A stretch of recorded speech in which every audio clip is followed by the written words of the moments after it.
Hey everyone, thanks for joining us. Thanks for saying hi back. um, so I'm Maddie. I'm part of the team at CultureHub, and our team is here also up in the booth because we are also live streaming this event. So the cameras that you see behind you, you can also say hi to that audience. Nice, good job saying hi. And I just wanted to say thank you so much for coming, first of all. Okay, first business, fire exit is that way, where you came. There's also, in the event of us needing it, an exit right behind that, that curtain, that mysterious curtain. I think photos are okay during this event, yeah. So, and if you want to post things on the internet, you can tag us as well. CultureHub is a global art and technology community founded by Seoul Institute of the Arts in Korea and MaMa Experimental Theater Club, where we are now in New York. And we've been around for about 13, 14 years, and we explore the internet and emerging technologies, especially in the context of liveness, performance, and storytelling. This is our first event in this beautifully newly renovated building, which was La Mama's first permanent home in the East Village. La Mama was founded in 1961, so it's exciting to be breathing new life into this building with all of you here. This event is part of Experiments in Digital Storytelling, which is a program that we have between La Mama and CultureHub, and the next 3 weeks are going to be a series of experimentations, lab-oriented sort of explorations of digital storytelling. This building is very data networked and is built for sort of breaking past the four walls of the theater. So in that spirit, we are live streaming, and we have a couple of readers who are going to be joining us remotely. We're super excited to have Max, who is one of the publishers for the HTML review. I think Shelby, who's is in the chat. So if you're in the chat on the web, you can comment, and we will be happy to feel your presence here. And yeah, bathrooms are on the 4th floor, which you can get to by stairs or elevator. There's also bathrooms on the 1st floor. I'm gonna hand it over to Max. Thank you. Hey, everybody. So I can't believe we're here. I can't believe this project exists. I'm so grateful to all the contributors and also all of you for coming. It's just like a dream come true, and we're so grateful to La Mama and CultureHub for hosting us here. CultureHub was the first place I ever had any sort of artist residency. So I highly recommend all of their stuff. We have a stacked lineup tonight, so people are going to go really fast, and I'm just going to like really quickly introduce people, and we're just going to fly through it. So first up, we have an incredible poet and author who had a piece that was part of our first issue. She wrote the amazing collection, Fighting is Like a Wife. Here is Eloisa Amezcua.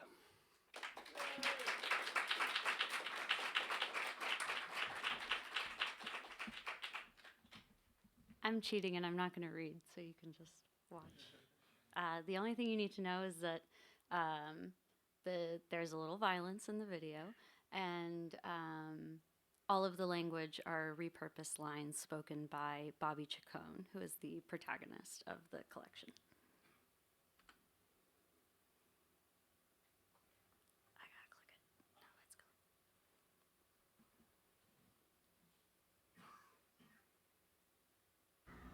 going. We're love. Good game of catch. Going to. We love to play get back. hit. We're going to We're play love. a good Love game play. of catch. Going We love to hit back. We got two fighters Game. who love Fight. to fight. Fighters love a back. game to To play. To play, we fight who we love. Love. We fight.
Thank you. Woo, thanks, Eloisa. All right. Do we got any word hack fans in the audience? The HTML review would definitely not exist if our next reader hasn't been doing all the work they've been doing for many years. So give it up for the one, the only Todd Anderson.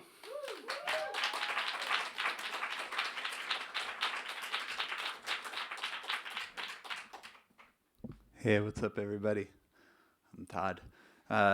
Big thanks to Max and Shelby for creating a publication where work like mine makes sense. It's really nice to be part of that. So I got a piece here. It's called A Small Memorial, and you can actually participate if you'd like. You don't have to, but you can on your phone. The website is a-small-memorial.glitch.me. We can maybe swap that in here.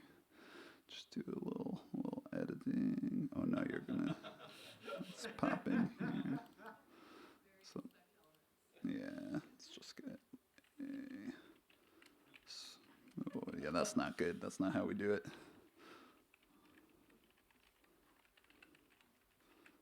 Yeah, there we go. Computers, they're just like us. Okay, here. So this is a website you can go to on your phone. It's going to ask you to do something. So we got this number, and this is also, I guess, mild content warning. It's a memorial piece for a pet, just so you are aware. And I wanted to create something that actually just asked a small thing of the visitors. So what I'm going to ask of you is, if you're on your phone, there's going to be 2 buttons on the bottom of your screen. If you're on your keyboard, there's 2 keys. The grave accent on the upper left under the escape key. It's a little like that. It's like the tilde, and then the backspace. 2 keys that are kind of far apart. You can kind of like stretch your arms out, and then press down those buttons. And once, if we look at that thing in the upper left, that's going to convey to you that 2 out of 23 people. So I should have, it's possible the piece won't run at all, because if a lot of you are visiting and not participating, that's definitely an option. This is a poem that can fail. And wow, yeah, a lot of. If you're not interested in holding down these buttons, you can also maybe do the performance a favor by leaving the website. Yeah, so if you have it open, there's buttons at the bottom. You can press them. We're cruising around 3, which is really not great. I mean, like, man, if I was on my laptop, I'd just like pop open, edit the source code. Maybe oh man, could get a spam bot in here, and maybe if some of you could be a good. Yeah, I mean, I'd have to log in to change the source code, or I could spin up its own instance. Really regret inviting you to join this piece at this point. It is cool that it is participatory, but what? Yeah. Maybe I'll go in 5 minutes. I'll give you some time to think about what you've done.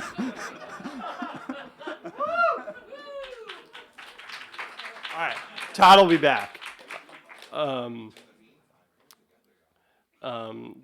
Yeah, this is what happens when it's your first reading. Next up, we have coming to us, I believe, from I'm guessing Boston, Massachusetts. An incredible researcher and artist and writer. If I can figure out how to get there. Oh, nope, not Alex. There we go. Uh-oh. It's not letting me switch the desktop tech if...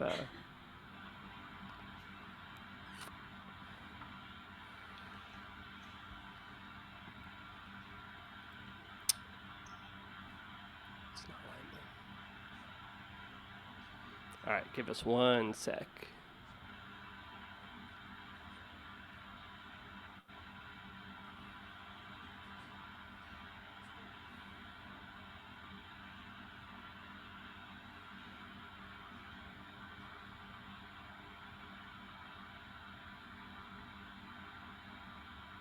Ta-da! Alicia Guo! Hello everyone! I'll be reading 2 poems. Let me share screen and hope this works as well. Great. So this is a series of 6 different ways on how to find a poem. And let's see. I love to be found under ferociously speaking. Do you? We are something delirious, effervescent. When you are perfectly, ceremoniously unjust at the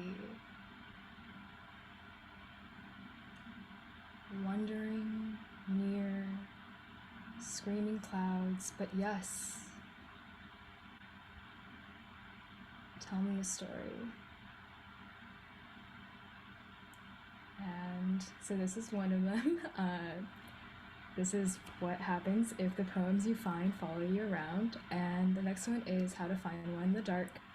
And this is what I get for including chants in my poems. It's very nerve-wracking to read on the fly, but here we go. It seems slippery hands on inner alchemy of earthy, paused enchantment.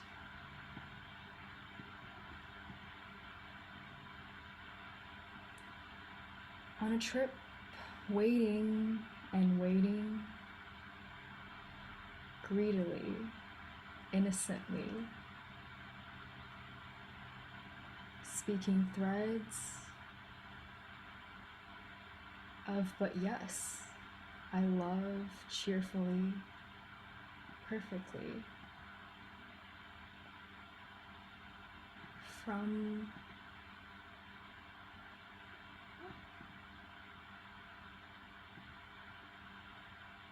innocently. Isn't it lovely to find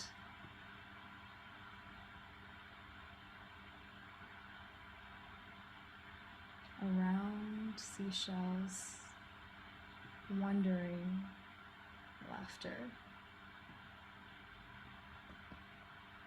on paused from alchemy of wondering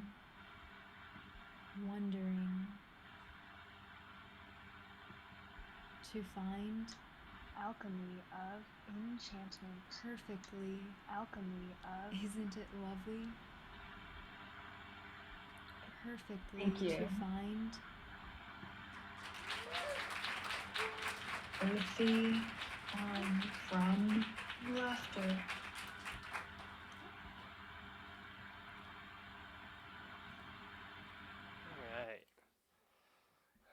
All right.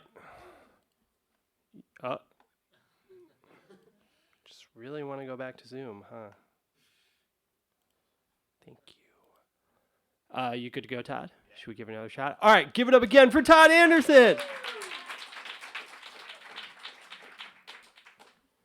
Okay. By popular demand, there is a new easy setting. I see people joining, and that might be a mistake. But don't join on an iPhone. But so now I've set it so I don't have one, so I can't test. Okay, so if we have at least 1/5 of the people in the room, then it'll work. And I think it's working. Let's do it. Okay, just sit there with your arms spread out wide. And breathe.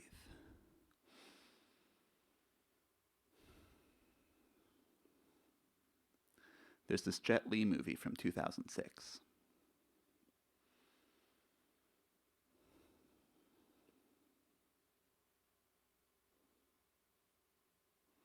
It's called Fearless. It's his last big martial arts movie.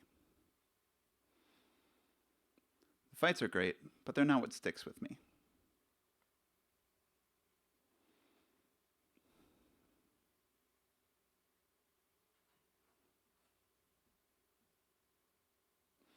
What sticks with me is this one scene in the middle, where Jet Li is recovering from a fight in this rural farming village. And when he's trying to help out in the rice fields, he's always racing everyone, trying to plant rice the fastest.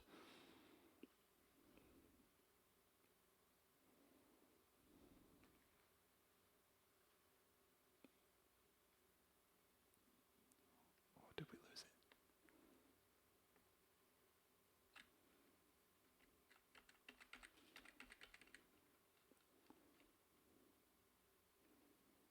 No. Sometimes there's a small breeze, and all the villagers stop what they're doing and spread their arms wide, look at the sun, smile, and breathe.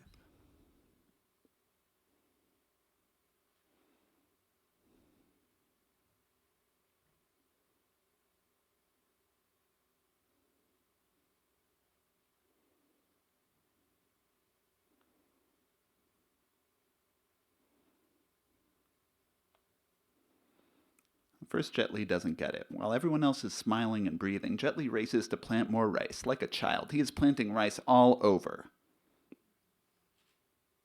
Just trying to be fastest. What an idiot. What a fool. He wakes up early the next morning and sees the nice lady from the village painstakingly planting all his terrible work from the day before. And he's humbled. He decides to become better. So the next time we see him out there planting,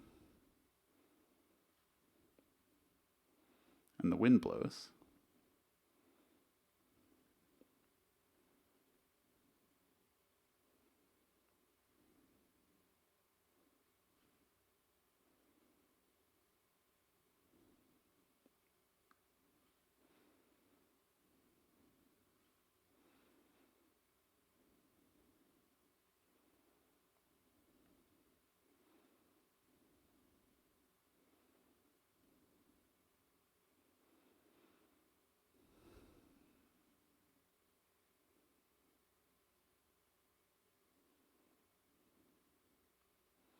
I used to have a pet frog named Froggo. He died a few weeks ago.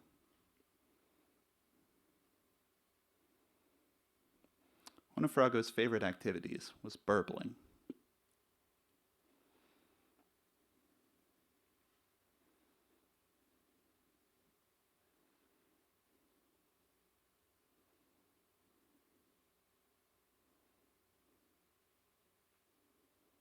Just hanging in place with limbs outstretched as if suspended in midair.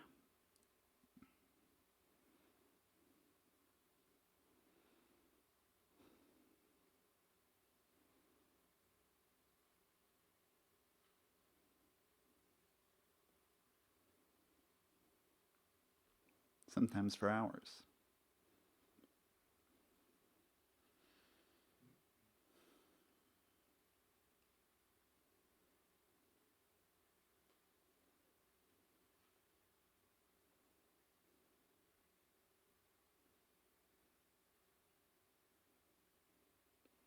Just existing at a point in space and time.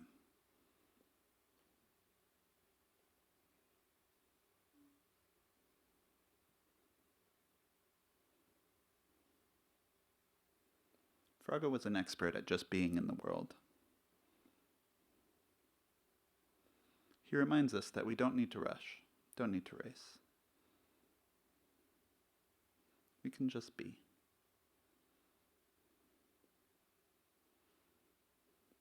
So I thought it would be nice if in his memory we could all just spend a moment hanging in place. Existing.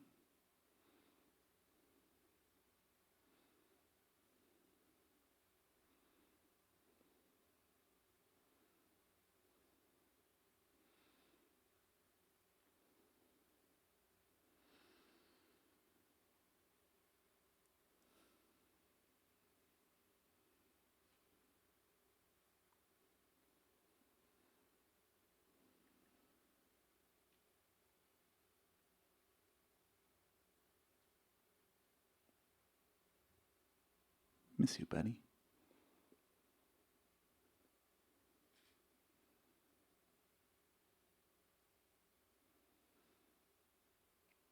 Thanks. You can let go now.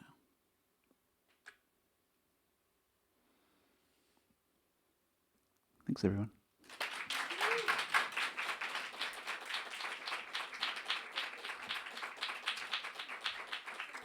I love that piece so much. Thanks, Todd. Next up, we have the one HTML review contributor who has work in the Whitney and the Met. The one, the only, the great Betsy Kenyon.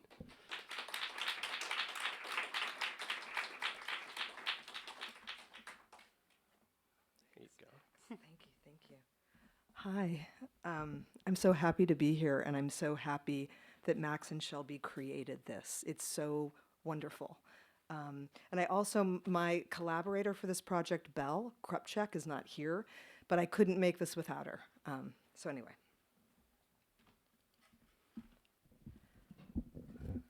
Thank you so much.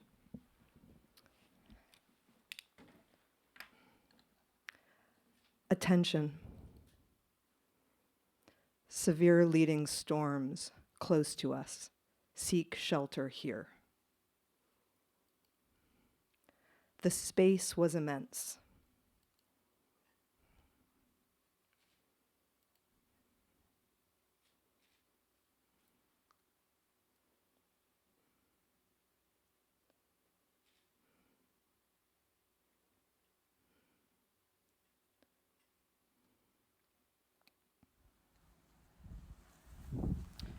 The ground was soft, wetness permeating my clothing, dampening my skin.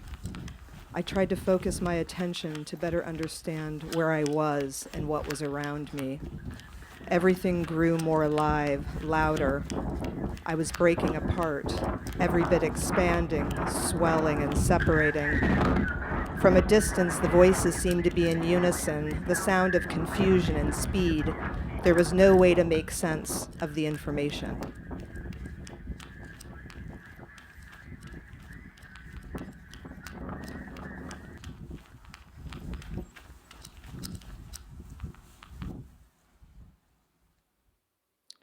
Confusion replaced with stillness.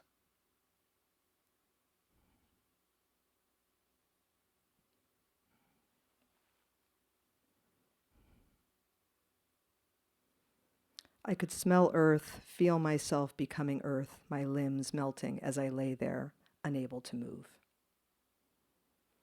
Thank you.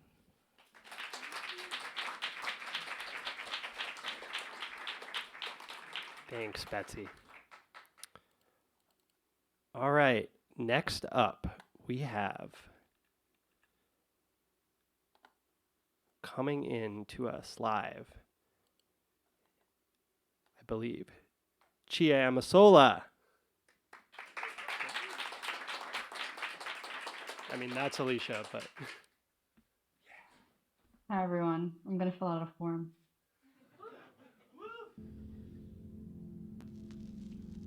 Please complete, sign, and submit this form. Are you human?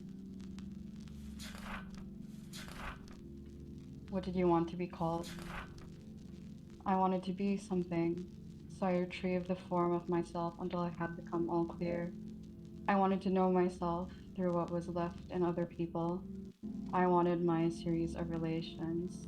The problem with this remembering is that all I am will be in what was of me. Before I spoke, they wrote my God in birthplace. Then I was deemed to be worthy of watching. I wanted to be known. I wanted to be known. I wanted to be known. I am known. I am known. I am known. I am known. Before you ask me what I wish I had been asked, I am known.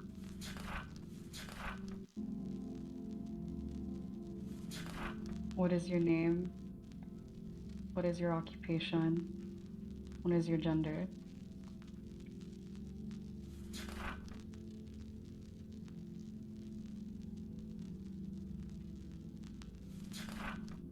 What is your mother's maiden name? What was the name of the street you grew up on?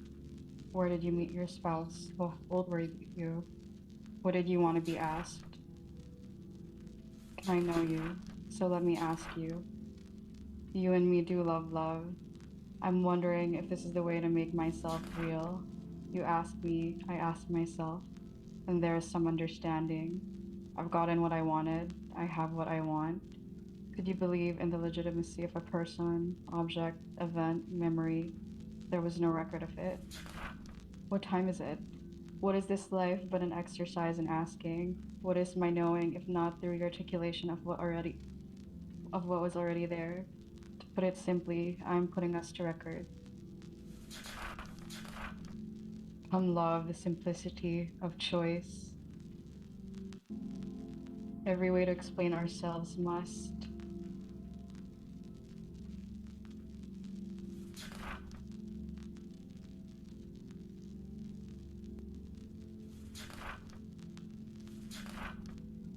I'm asking this to be known.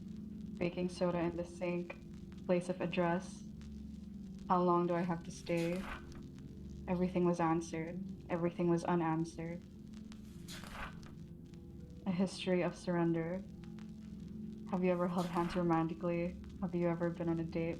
Been in a relationship? Danced without leaving room for Jesus? Nothing, all, where, wanting, knowing, seeking, dreaming, eating, loving. Everything was answered.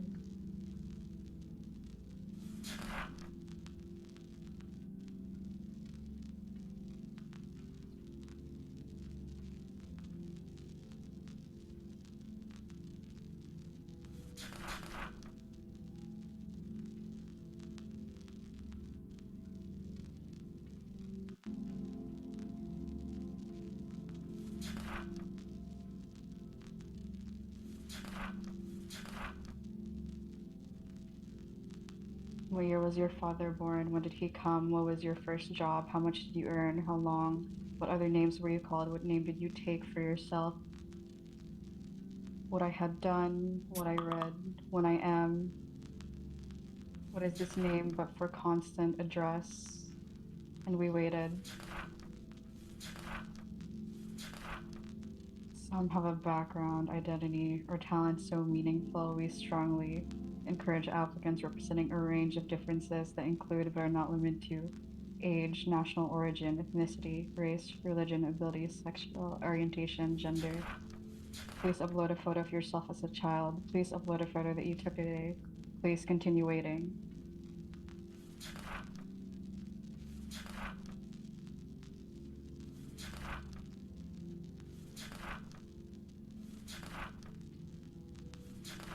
Problem with this remembering is all that I am will be and what was asked of me. Before I spoke, they wrote. I was asked, I must have been made. Give me a name.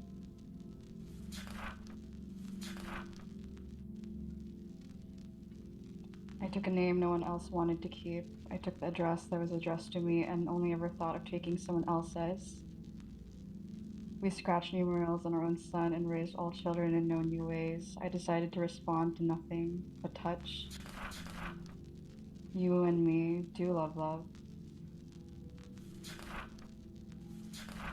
Thank you.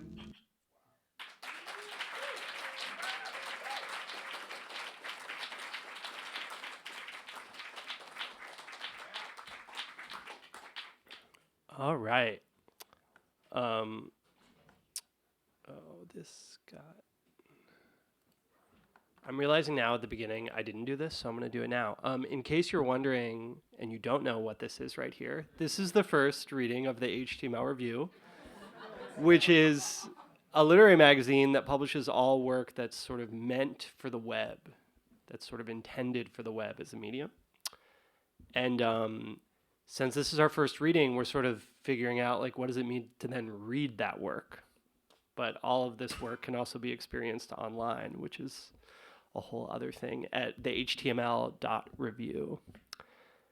Next up, we have a lovely, lovely friend of mine, Larissa Pham.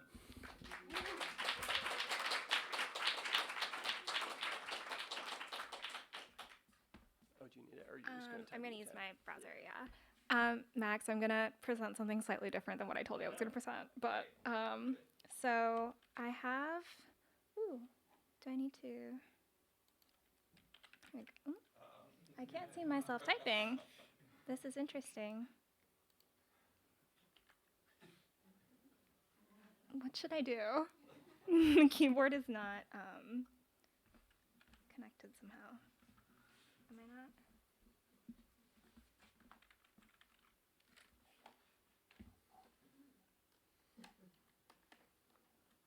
Oh, okay, amazing. That's all we needed to do. Thank you. Okay. So I work on this really intermittently, this project called Poem Club, where I basically do things that the HTML review does, but just on my own GitHub. And my submission for the first issue is a little maudlin, so I didn't want to read it tonight. And I was like, Max, can I show something else? So I'm going to read you a poem that is kind of seasonal. All right, let's hope this works. Okay. Oh, question. How do I adjust the volume on this? Because there is... Okay. If it's too loud, how would I? Okay, great.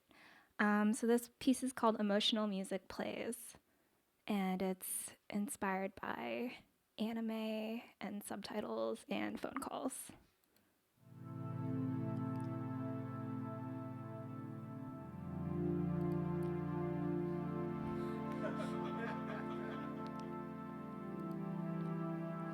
Yeah, I don't know. I've been going through some stuff lately. No, nothing bad, just, sometimes you just want everything to slow down. But it doesn't. When it's spring and the cherries are in bloom, it always makes me so nostalgic. It's like 1,000 memories are packed into each flower. Spring is such a short season, so the memories feel extra sharp. Does that make sense? Haha.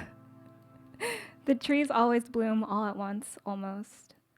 You're going about your days, and then, all of a sudden, flowers everywhere, an explosion. This time of year, I get worried I'll never have enough time. It's no use worrying about time. That's Frank O'Hara, Animals. It's like everything I do, I have to do while the cherries bloom. And I get so worried, trying to grab all this joy right out of the air. And I worry that if I don't get it now, I'll never get it. When I'm happy, I want to keep it with me forever, I know that's not how it works.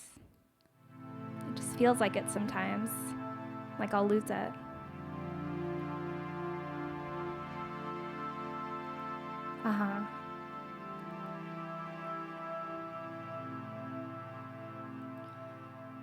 Yeah, you're right. It's true that joy comes when you don't expect it. You can trust that, if you can trust anything. Yeah, I am happy.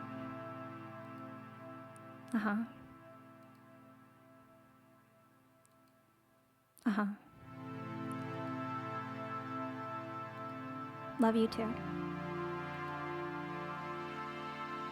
That's all. Thank you.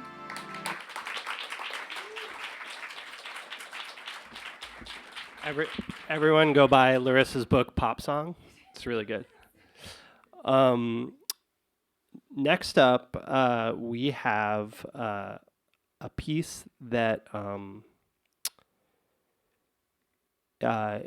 people often ask about the challenges of archiving work like this, and it's a problem. And Logan Williams is going to tell us about a piece which literally could stop working at any moment.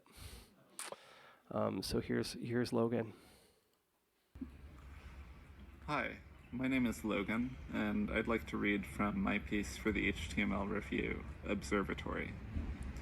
Observatory is a real-time, exquisite corpse poetry generator that finds, somewhat voyeuristically, the thoughts and feelings of real people across Twitter and assembles them in a new context into unpredictable poetry. Everything is dynamically generated in real time, so what I'm about to read I haven't read before, or even seen. We'll see what we get.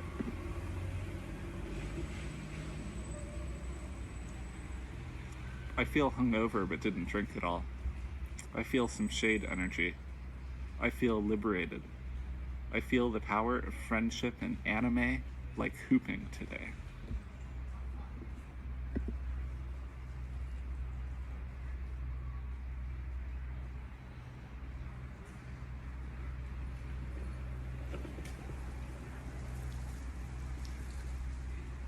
I know who needs to hear it. No, my team won't give this up. I know head is just part of the body, folks in the picture. I know I am the prize in all this, but self-love is becoming too much.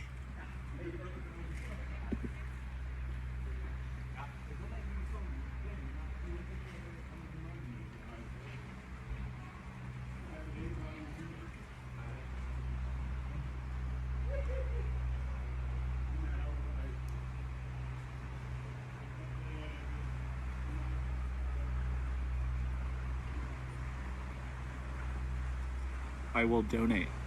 I will make myself a plush OC at some point. Never get over this song. Get one of these. Will not be 40 years of age, and only I have to show is old-ass cars, an apartment and closet full of Jordan. Man, just imagine that. Thank you for listening, and take a look at Observatory yourself. If you see something you like, send me an email. Yeah, give it up for Logan.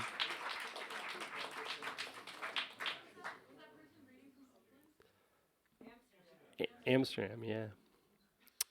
All right, next up, we have an incredible poet and performer. One of the things I love about this project is we have people who come from the technology world and the literary world and everything in between.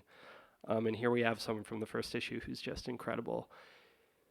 Jayson P. Smith, get on up here.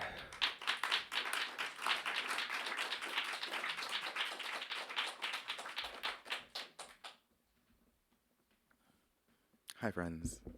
Oh, work. Come on, production. Oh, yeah, I'm not that tall. Hi, everyone. So first of all, thank you so much to Max and to the HTML review. If you are a writer or just a person who makes things with text, you should definitely talk to him today. This was a great project to be a part of. And yeah, you're just the shit and I love you. So thank you. Okay, cool. Things that you should know about this poem. It doesn't do any cool things on screen, so, you know, just watch me. Or you can read it up there. There is a line from Hortense Spillers that starts it, and the title is from an Amiri Baraka poem. This is Western Hearts at the Edge of Saying. The familiarity of this narrative does nothing to appease the hunger of recorded memory. In a very real sense, every writing as revision makes a discovery all over again. Hortense Spillers. Fool that I am, I indulge apparitions in silence. First brain dutiful to occlusion, stumbling through narrative. Refraction and faux morality stand in as apprentice, or one feels special, refrains, I bought something. Labeled, did you ever think that you would be this rich in negative space? Settled dilemma while strapped for signifiers. Under a formal project, I find decorum. Abstraction is formal. The father is formal. A noun to the slave is formal. What an ornament abandon makes. What a rain hits my window. I take a, throw it back, wreck the tempo. Syllable of feeling. Commercial dignity wasted on want. That's the real tea. That's the denouement, refrain. I bought something, gathered a self in the lust of instruction, fantasy formed in couplets. Thank you.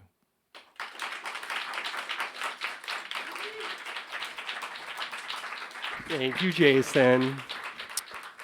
Next up, we have Daniel Lichtman,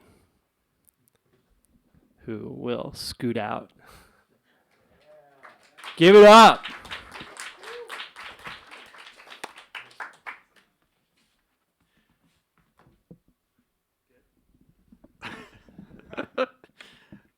Hello. Thanks so much for having me, Max. I'm really happy to be here. Thank you. Okay, so you should know about this poem. All you have to really know is that it's kind of a collaboration between myself and GPT-3, the AI text generator. Yeah, I made it before everyone knew about it. And this is, some people knew about it. And this is made with an slightly older model. It's called Cicada Mountain. A concert is playing far away on the other side of the valley. It's hard to hear it though, because I can just barely detect the sound of a plane approaching from the west. It's so quiet that I can hear it coming from far away.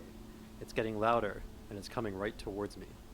It's so loud that it's like it's right on top of me, but there's no sign of it. It's like it's a ghost plane.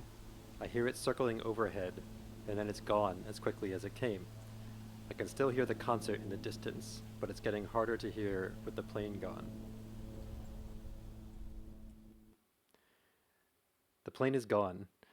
It is almost silent, but I can just barely hear the concert in the background. In the foreground is a growing din of cicadas. It is no longer silent. In fact, it is very loud. I am sitting in the middle of a cicada concert.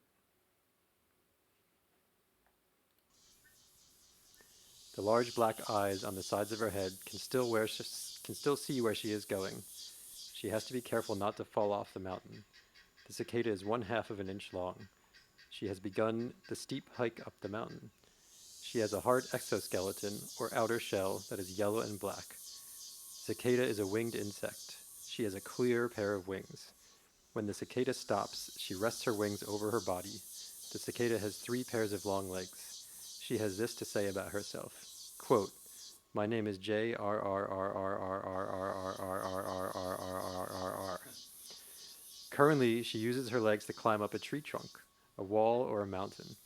The cicada eats sap from the roots of trees. The cicada is a herbivore. The cicada climbs up the mountain. She climbs up the mountain. She climbs up the mountain. She climbs up the mountain. She climbs up the mountain. She climbs up the mountain.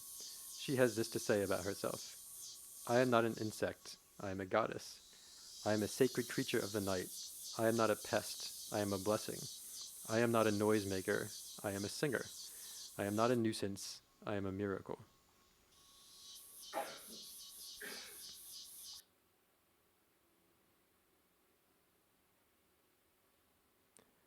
I was dissected and I could not move anymore.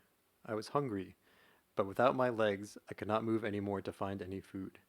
I lay there for a long time, but I felt something new.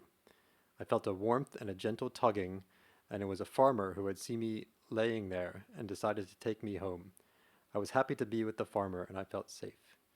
We were able to cultivate a bond during the time that I stayed with her, and I am thankful for the time that I got to spend talking to her and getting to know more about her and the region, and the chance to explore different culture and cuisine, and the chance to explore the local people and learn about their way of life. I am thankful for the opportunity to travel to a new part of the country and to meet someone who comes from a different background and culture. I am thankful that she was willing to share her stories and experiences with me. I am thankful that I could learn more about the history and culture of his region. I am thankful for the hospitality she showed me during my stay. I have 8 legs. My legs have been dissected. My legs are missing. I can no longer walk. I'm thankful for the hospitality. I am 8. I am a spider. I have been here for 2 days. The people here are kind. They have given me a place to stay. They have given me food and water. I am 8. 8 is enough.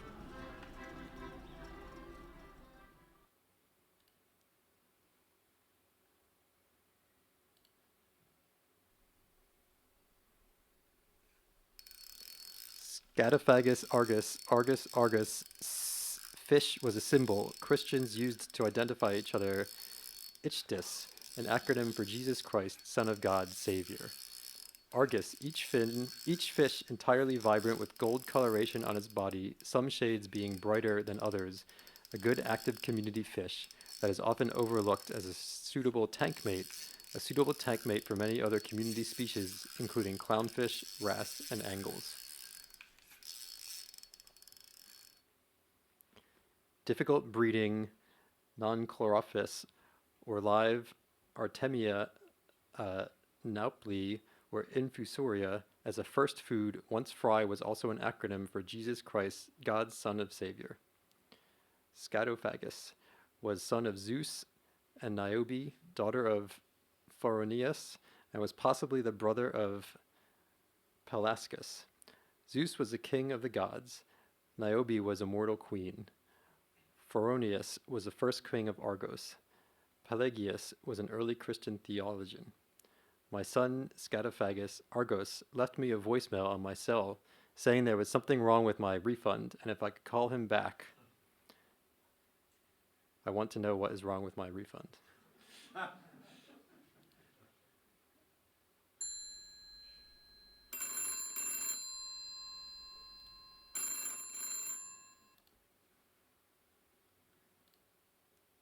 Last one. A caught tendril of Bryonia diosea. Hanging to a branch below the cribiform plate of my sphenoid in the right temporal lobe, a tendril wraps the sarcophagus. A thick coil encircles her neck. The cribiform plate and a single green stem expands across her mouth. She clutches the stem in both hands as if trying to pry it off with her nails. The tendril then retracted, taking the glass coffin with it. The coffin was placed gently on the ground in front of her. The coffin was a sarcophagus. "You are mine," she said. The coffin's glass cover slid open. He lay inside, clothed in a long robe, covered in tendrils. "You are mine," she said. I would like to think that has something to do with us and our connection with nature. The Scatophagus sarcophagus. Thank you.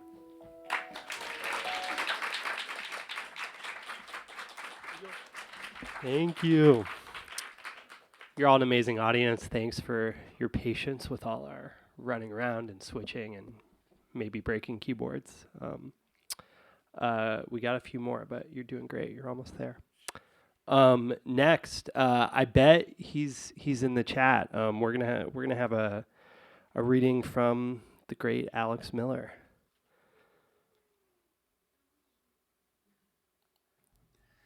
Hi, my name is Alex Miller, and I will be reading an abridged version of my essay called Grid World. When I was a kid, my dad gave me a piece of paper with a grid printed on it. The columns of the grid were labeled with letters, A, B, C, and so on. The rows labeled with numbers, 1, 2, 3, etc. My dad then helped me draw an imaginary island within the grid's boundaries. I sketched the squiggly coastline of my island, forming a splattered blob shape, within which I added the obvious necessary features all mysterious islands require: forests of crudely drawn trees, a mountain with a cave entrance, an abandoned hut on the beach. My dad showed me how we could use the labeled rows and columns of the grid to address places of interest in our imagined islands. Buried treasure was at square B4. The entrance of the cave was at square C2. We listed out the landmarks next to the map, creating a coordinate-based index. The grid plus index elevated my childlike imaginary treasure island into the grown-up world of official maps and systems, and thereby transformed it into a real, visitable place.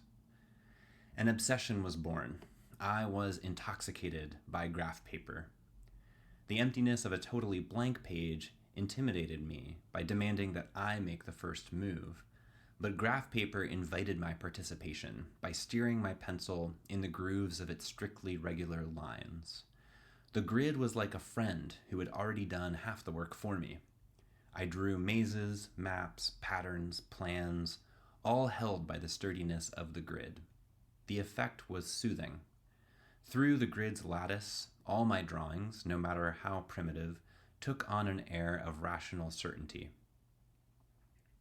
In 1982, when designer and artist Susan Kare was commissioned to design a set of icons for Apple's new Macintosh computer, she bought a small graph paper notebook from a university bookstore and sketched some initial ideas, using the cells of the graph paper to represent the pixels of the computer screen.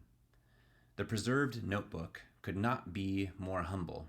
It's dirty and beat up, and the $2.50 price sticker is still stuck to the backside of the cover. A pixelated rendering of a pointing hand adorns the first page, sketched in thick hot pink marker, with a label scrawled below, paste, as in copy and paste. To me, Kare's notebook expresses an optimism about technology by inviting the viewer to participate, in the same way that my dad's grid-based map game was an invitation to imagine new worlds. What appears inevitable on the screen is anything but. The graph paper says, you can make your own icons too. I think that if you want to know how something is made, you should look for the grids.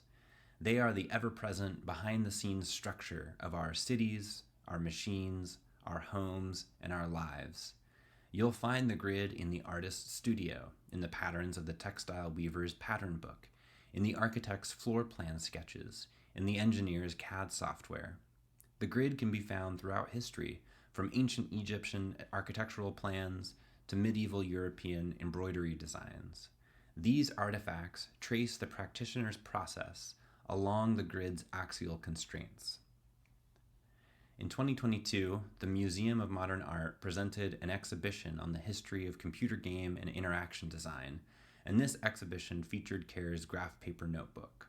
I happened to be in New York and felt I had to go see the infamous artifact in person.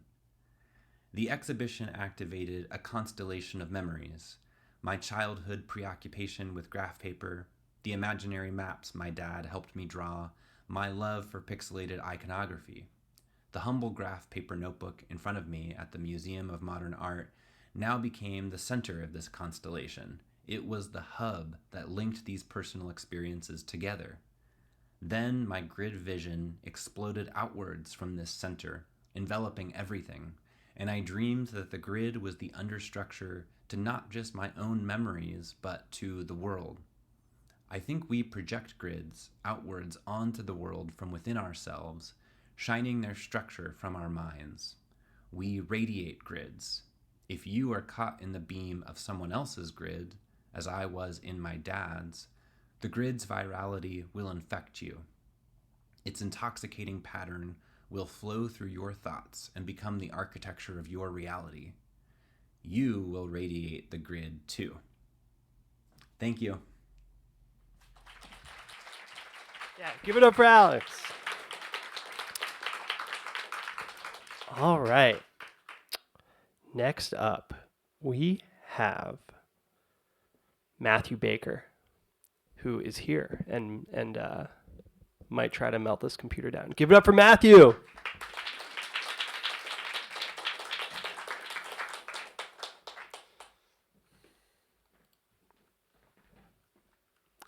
I think it got rid of your terminal. As long as the script is still there. Yeah. If you want to just go terminal.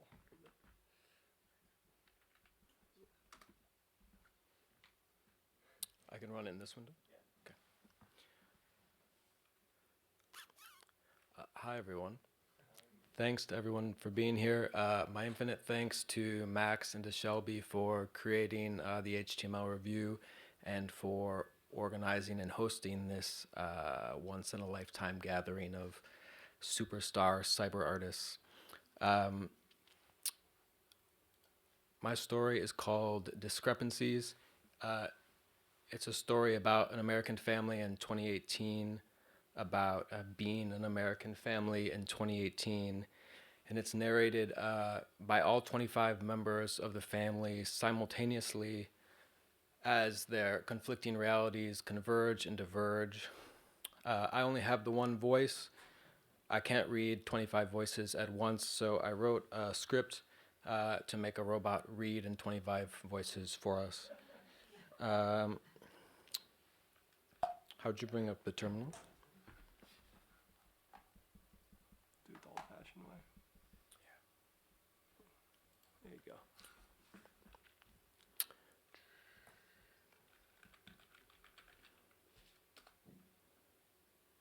Testing, testing, 1, 2, 3. Hello world.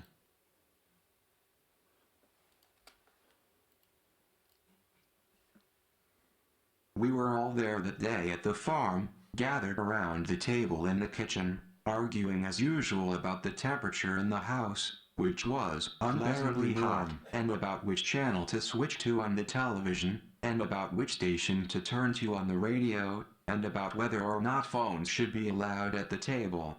Forks clinked against plates. Spoons scraped against bowls. Wisps of steam rose from platters of food. We had always been a close family, but over the past few years tensions had been rising between us, a vicious enmity, and that night at the farm there was a feeling that maybe we'd have to kill each other before the meal was through. Glancing around the table warily, we eyed each other as we chewed. All of us had contributed to the feast spread across the table. The turkey, a delicious and juicy creature of meat roasted to a fatty crisp, and a unique personality whose throat had been slit with a knife, mashed potatoes that had been made with olive oil instead of milk and butter, a surprisingly tasty recipe that had the wonderful bonus quality of not including ingredients that had been reaped by groping the teats of enslaved cattle, gravy that had been heated in a microwave, which size cancer had determined to be perfectly safe for human consumption, corn that had been genetically modified, which was found to contain the genes determined to be perfectly safe for human consumption, yams that were probably infested with grubs with a topping of marshmallows, stuffing that had been ruined with too much salt, a cranberry relish that among other ingredients contained city tap water, which was labeled with safe for human consumption. Out in the indigo twilight beyond the windows, a herd of deer that had just created a simulation, or grazing for grain among the brittle stubbles of wheat in the field, breathing clouds of steam over the frosted dirt, and then headlights of a car appeared in the distance, and together the deer looked and froze and then bounded off toward the woods, silhouettes vanishing into the dusk. The headlights shimmered and brightened and expanded and then abruptly disappeared as the car sped past the farm, burning petroleum, contributing incrementally to the global rise of carbon dioxide that was rapidly naturally occurring in the atmosphere of the planet. Chemtrails were streaked across the sky. The population of the country glowing brilliantly on the screen of the polarizingly old television shimmering in the family room. A newscaster was delivering a report about the experience of the staff at an embassy in the tropics. Jazz was playing over the radio on the counter. Pierce cracked a bitter joke about the climate change. Dipping a roll into some gravy, shaking pepper onto a dollop of mashed potatoes, Eleanor made an inflammatory remark about the hypothetical shadow government that supposedly controlled the country, and then she reached for a knife. Madison glanced down as her phone buzzed with a news notification in the pouch of her hoodie. Carter glanced down at the pocket on his Oxford as his phone lit with a news notification. Nancy glanced over at the wall as her phone chirped in a purse hanging from the hooks by the door. Bill bent his head to eat a bite of the string bean casserole that everybody loved. Grant drank a sip of grapefruit juice, sitting at an empty plate, still digesting his imaginary toxins by fasting. Hannah drank a sip of cream soda, still wearing the necklace with the crystal, which had no effect on human health whatsoever aside from the placebo benefits for gullible naturopaths. Zach drank a sip of root beer, wearing a commemorative sticker on his t-shirt announcing that he'd recently received the flu vaccine. Despite the vaccine approximately as risky as taking a couple of aspirin, Florence drank a sip of ginger ale, still wearing a necklace with the crucifix. Despite explicitly for personal belief, Xavier drank a sip of cherry cola, wearing an Aloha shirt with some smokable cans. I'll stop them there, and I promise never to do that again.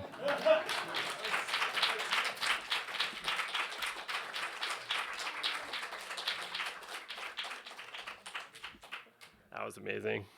All right, next we have, I keep consulting my list because it's quite the list. We have all the way from Melbourne, Australia, a reading from Nathan Mifsud. So give it up for Nathan.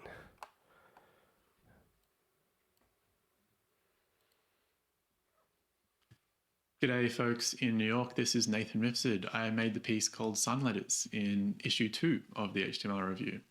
I'm speaking from Wurundjeri country in Naarm, also known as Melbourne. I was hoping that I'd be speaking outdoors because, you know, sunlight is kind of related to my piece, but it's very cold and windy today, so I'm not. Now, the piece that I made is an essay.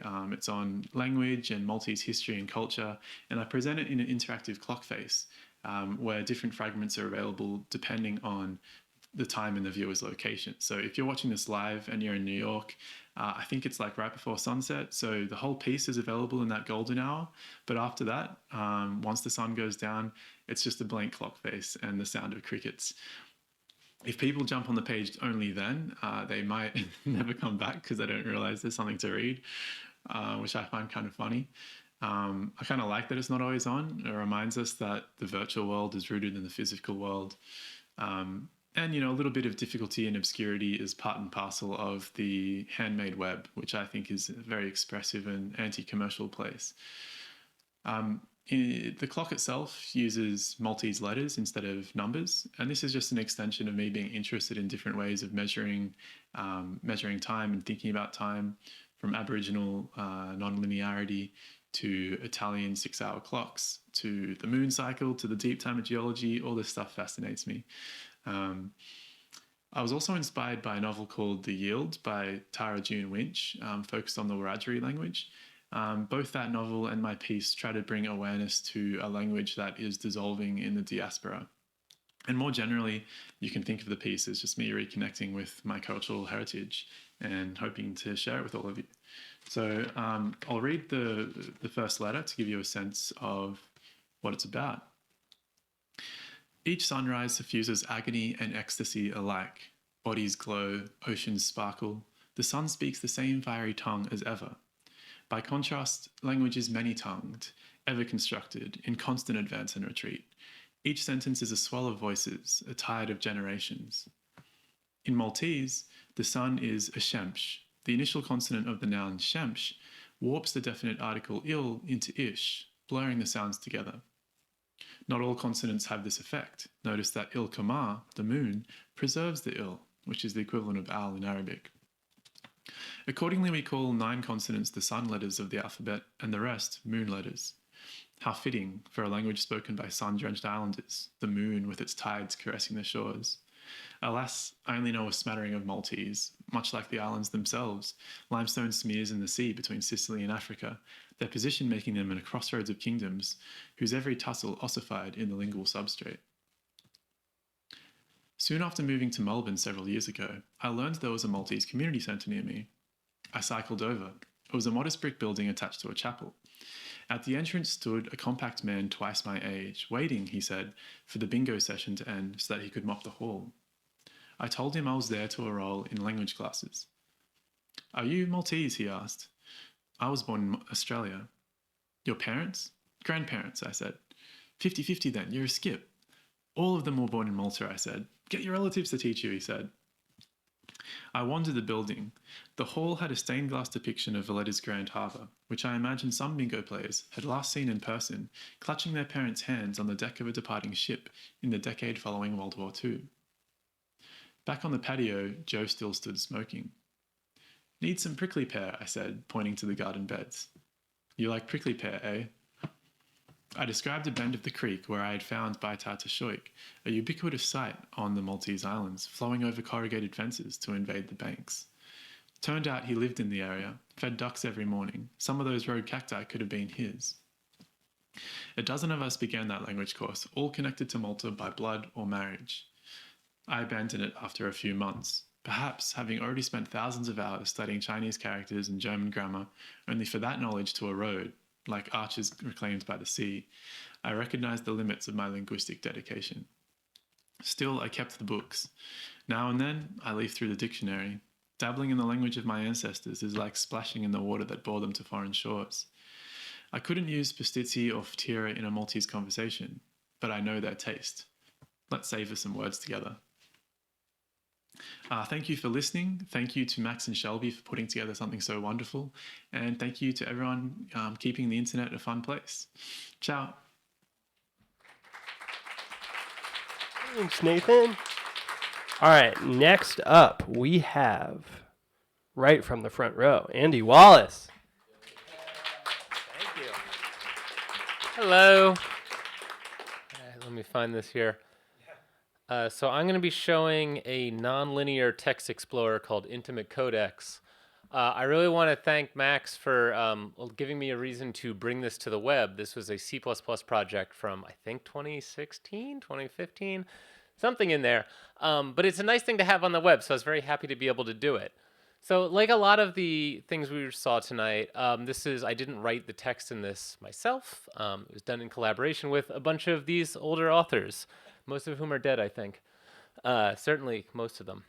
So what this does is it's a little website that takes in a lot of text files, just plain text, and then it breaks it up based on carriage returns into individual passages. And it likes having a lot of text, so I put 6 books in here. And if you play with this at home, you can actually put your own text in if you want. You can clear out what's there, just drag in text files, just make sure they're beefy. So let's go ahead and start. Oh, that's really loud.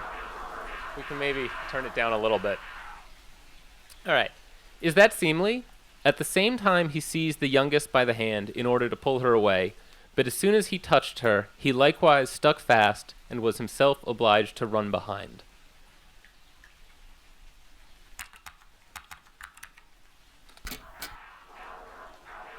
The servant at once seized her by the neck, carried her to the kitchen, and said to the cook, "Here is a fine duck. Pray, kill her."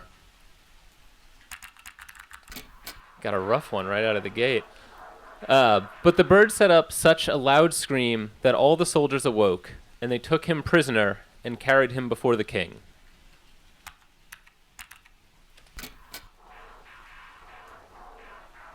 Then the gold was brought up and the wedding celebrated. But howsoever much the young king loved his wife, and however happy he was, he still said always, "If I could but shudder, if I could but shudder."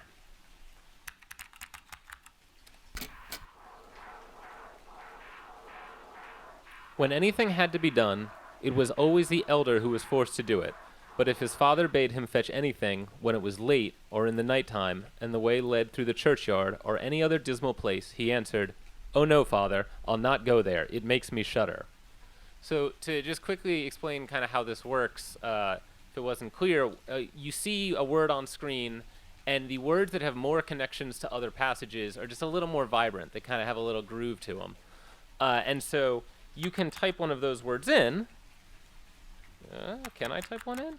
And it will highlight, and what it will do is it will just grab another passage that has that same word. There's no further computation than that. It's just keywords and randomness. But it sort of allows different passages and totally different works to be linked together, not so much in a narrative structure, but sort of allows sometimes surprising emotional kind of through lines to go through it. I made this for a friend's party, I think, in 2015. And the party was about 2 days, different kind of interactive things.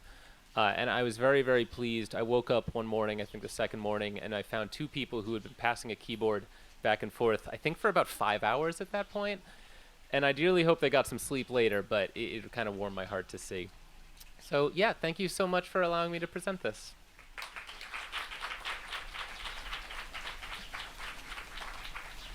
All right. Go back here. Next up, we have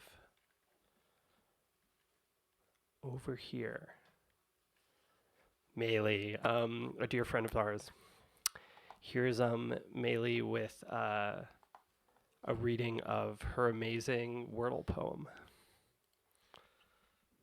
Hi, everybody. I'm Neely-Cohen. Thanks so much for having me here today, Max and Shelby, at the very first HTML review reading. I'm such an honor to be here with you all and all of the other contributors. Such great company to be in. And I just want to mention how grateful I am to you for creating this space.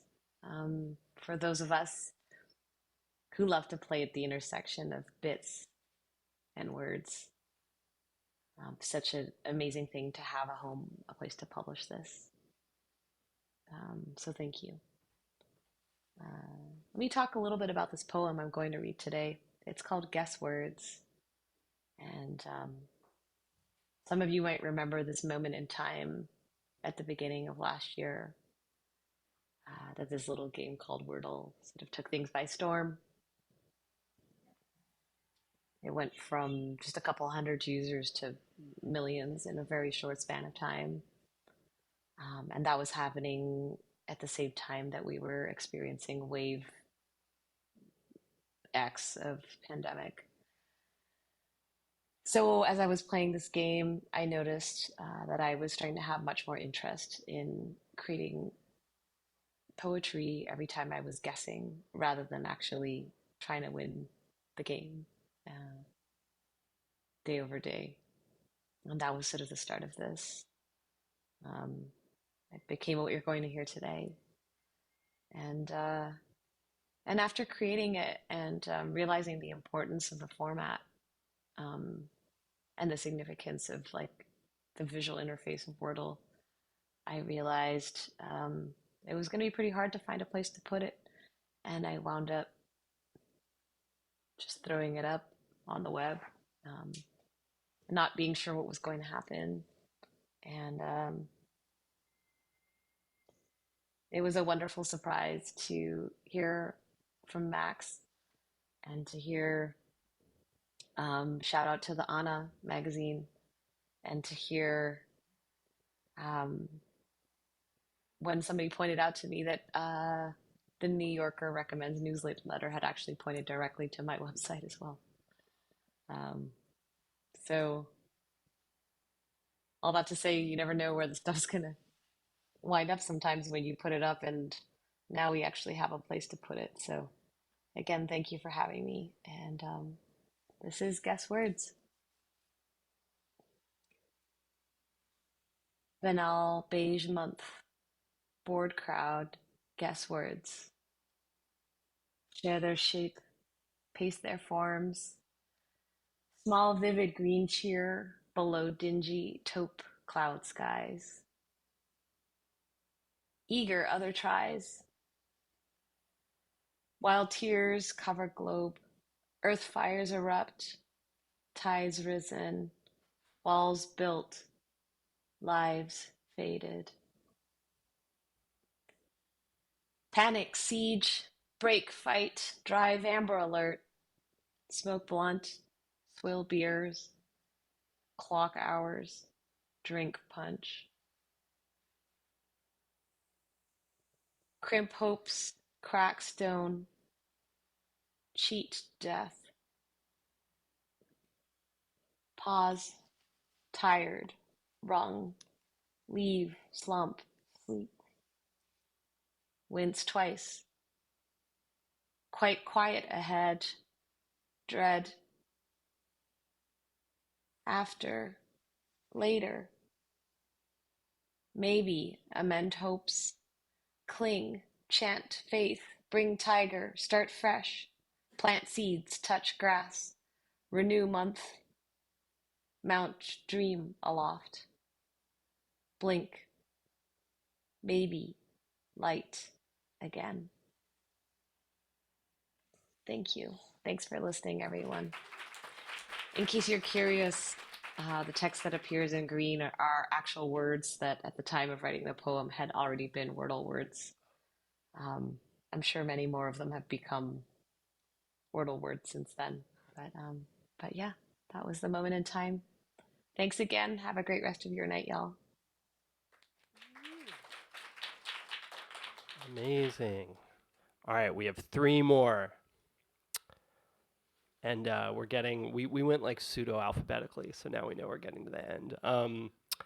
Next we have Catherine Yang, who is the reason this happened. When we were meeting our editorial meetings, Catherine was like, "You have to have an event."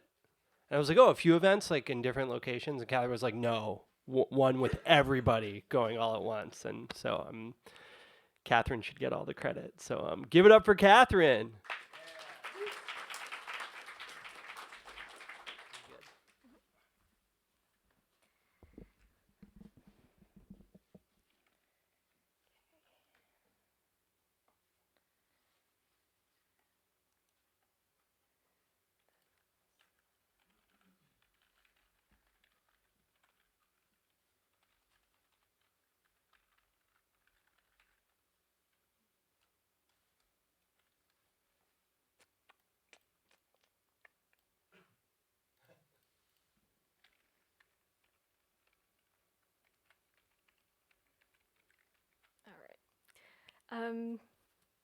Thanks everyone so much for having me. Thanks to Max and Shelby for putting this incredible online space together and for organizing this event. And thank you to CultureHub and MaMa for having us here tonight. My piece in the HTML review is sort of a couple of explorations of a tool that I've been putting together for creating these sorts of sliding puzzle poems. And these are sort of forms that I've been playing with the intention of having a form that can hold multiple truths, that can hold secrets, and that can hold echoes. So I have 4 little fragments to read through, and hopefully it sort of makes sense together. So part 1, this is my,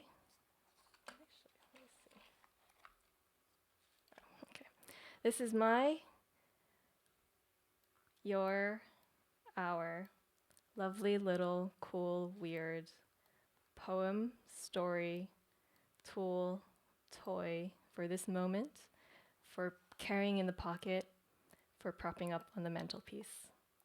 This is a tool for exploring alternate words, for exploring alternate worlds. This is a poem for making interactive poems. This is a poem for making sliding puzzles. This is a poem for making up your mind or not. A poem can live so many lives, show us how it once was, how it could have been, how it could still be, how it has always been, and how it will always be. And part 2, the form that this sort of like syntax is based on is regular expressions, which for those of you who are familiar with them is sort of a very ugly, deceptively, it's sort of like a very powerful tool, but can get very thorny very, very quickly. But just to explain for those of you who are not familiar with them, a regular expression is a text pattern that uses operators to capture a range of possible strings. So the pipe operator, which is that vertical bar, matches either the previous or the preceding token, so it acts as sort of like an OR operator, and the parentheses groups those 2 things together. Another use, there's a paper that I read once that has sort of informed almost all of my work since I've read it, and I've been trying to sort of embody what the author has written since I've read that paper. And it's a paper by this person called Dan Weber called Regular Expressions as a System of Poetic Notation. In this paper, he writes about the poetic potential of regular expressions. He describes the potential of regex to be a system of notation to augment, to build upon, to multiply the possibilities of language to make nets for catching truth. He writes, when reading about regular expressions, Substitute the word means wherever the word matches occurs, and the text will become about poetics. Part 3. Hypothetically, what if we fell in love? Dearest, I said and held till death. Hypothetically, dearest, what if I said we fell and held in love till death?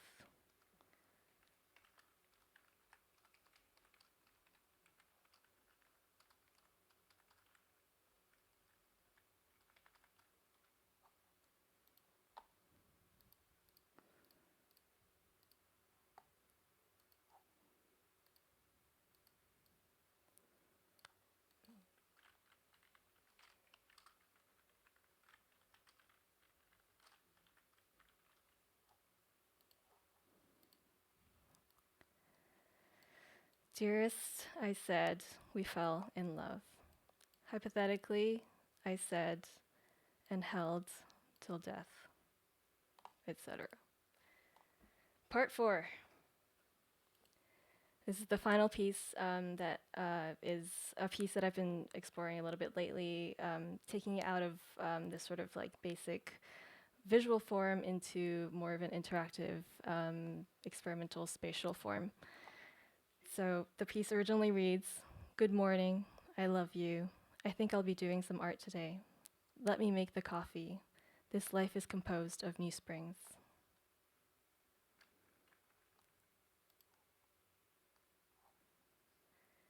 Good morning, I love you. Good, love, good, you. I think I'll be doing some art today.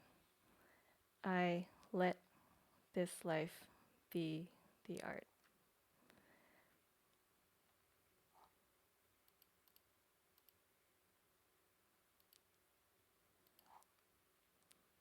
The dangers of live reading. I just like to share that one more time since it moved a little quickly.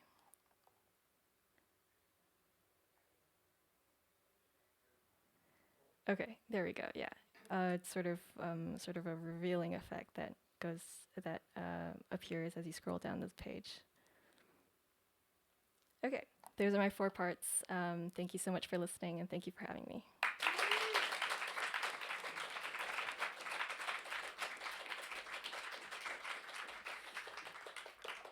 All right, next up we have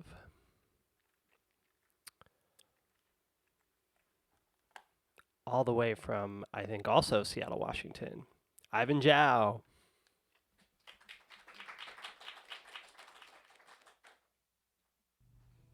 Hey everyone, my name's Ivan, and yeah, thanks so much to Max and Shelby for hosting this event.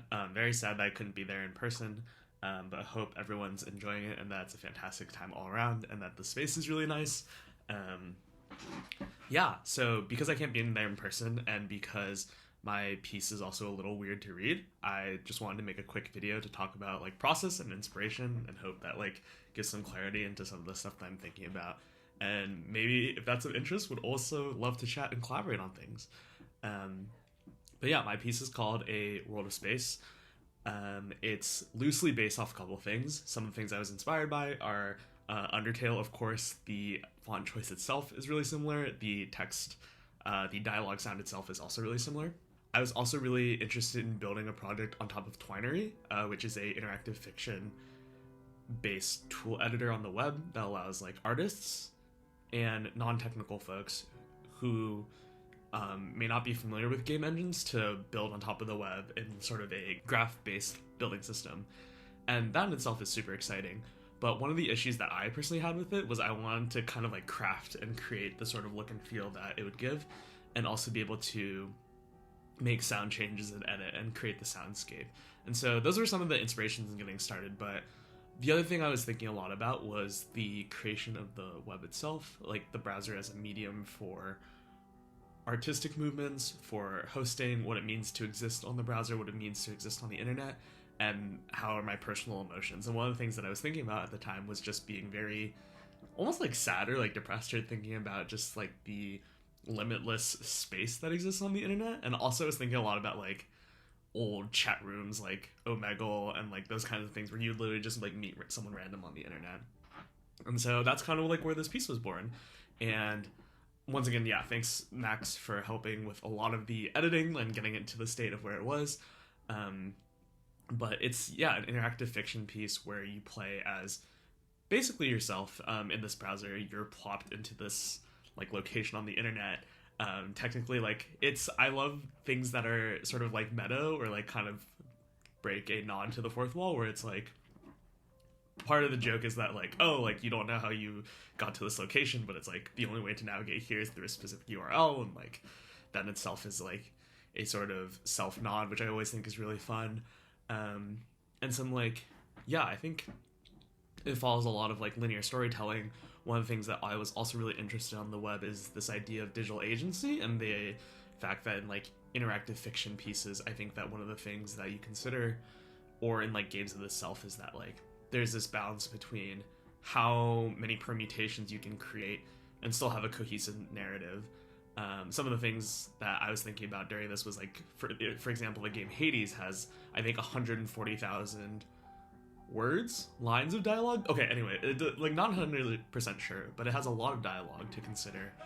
And I kind of almost wanted to play with this idea where I feel like interactive fiction pieces are known for playing around with the fact that you can have choices and like you have a lot of agency, but also I think that one of the things about the web is that you almost don't have a lot of agency. Like a lot of things are dictated by, you know, the market or like the attention. And like I was thinking a lot about the attention economy and how most of the places that we spend on the internet are controlled around like certain spots or locations, and thinking about all of those things. And so the piece in itself is kind of a subversion of that as well. But yeah, Hope, I highly recommend. I feel like this is one of those things where I'm like, it's kind of like selfish and like a little pretentious to say, where it's like, oh, you should like play it and experience it for yourself and like hopefully you enjoy it. I love making work that makes people feel things, is what I like to say. But yeah, like go play it. I like, there's kind of a twist, as like sort of a spoiler if you haven't already played it, and like things just like consider about like, I don't know, the liminal space of the internet, as people would say. And yeah, thanks again for the time, and hope the rest of the evening goes well.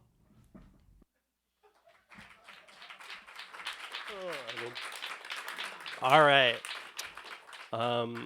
Unless I forgot someone, I think we're about to have our last reader. So thanks all of you. I know it's a long time to sit. So if you want to start the swap, Nick, I'll say a couple things before introducing you. First, I want to say to everyone who showed up, if I don't know you, come say hi. I would love to get to know you and your work. And we take submissions every fall and publish every spring. So please submit something. Say hi. We're very friendly. I know we've mentioned her a lot. I also just want to say, like, Shelby, who my co-collaborator, is just like the greatest, and her designs are incredible, and she's just everything about this. And lastly, there have been 3 installations that for people who couldn't make it tonight. There was Everest Pipkin's piece in the lobby, Esther Bouquet's piece in the lounge, and then once it's over, we're going to pull this curtain back, and Spencer Chang has an installation on a patio, which is of an HTML garden. So after it's over, you can hang out and explore this new space for a little. But I think we're almost there for another person who this wouldn't exist without their, dare I say, decades of work. Not quite. Years of work.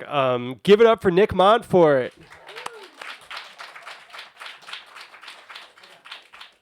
All right. Max, Shelby, thank you so much.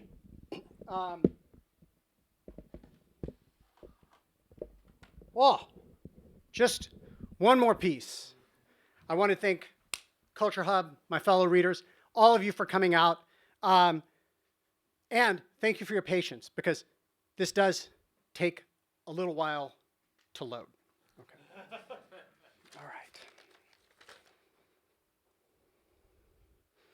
No, don't actually have to do that. Oh, no. I see. Let's do it this way. I've got special access to a website called localhost.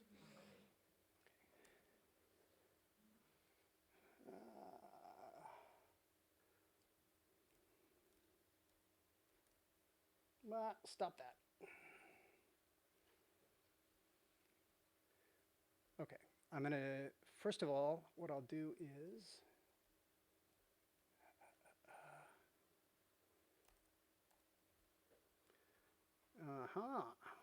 okay. All right. There we go. Okay.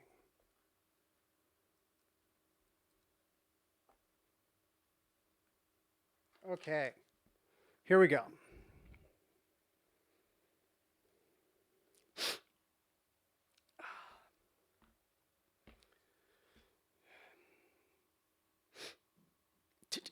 Hobble, hobble, hobble, hobble, hobble, hobble.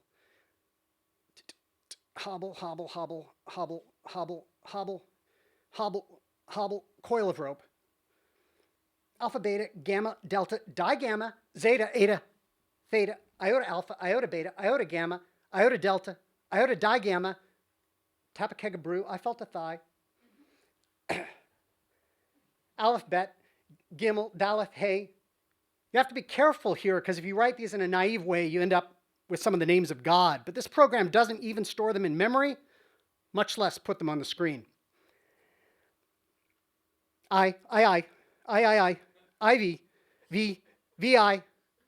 There's actually a 0 in Roman numerals in, but it wasn't invented until about 850 CE. So I guess the Roman school children got an I when they didn't turn in any work. I don't know how to pronounce Mayan numerals, but isn't it remarkable that the Mayans developed the 0 before it was used in India, then Africa, then Europe? We just tend to forget about this because there was no contact between civilizations before that 0 of a light bulb went off in Eurasia. Fortunately, I have lots of time to remind you of this because the Mayans used a base 60 or sexagesimal system, which was very good for calendrical purposes.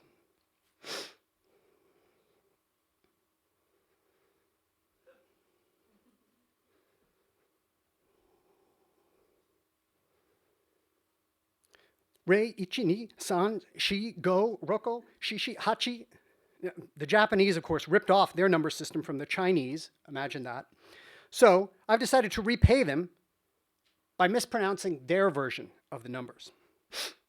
1, 2, 3, 4, 5, 6, 7, 8, 9, 10, 11, 12, 13, 14, 15, 16, 17, 20, 30, 40, 57, 65, 78, 100.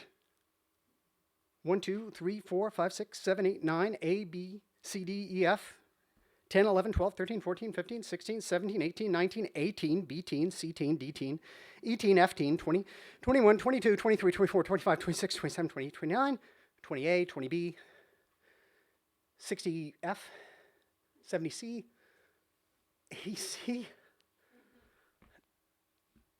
80A, BDB, CDF, DDB, EDA, progress.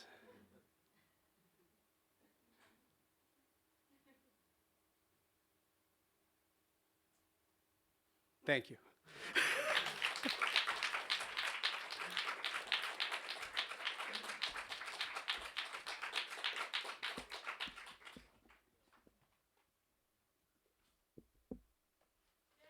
Yay. Thanks so much, everybody. I didn't forget anyone, right? All right, we're going to, reveal. Oh.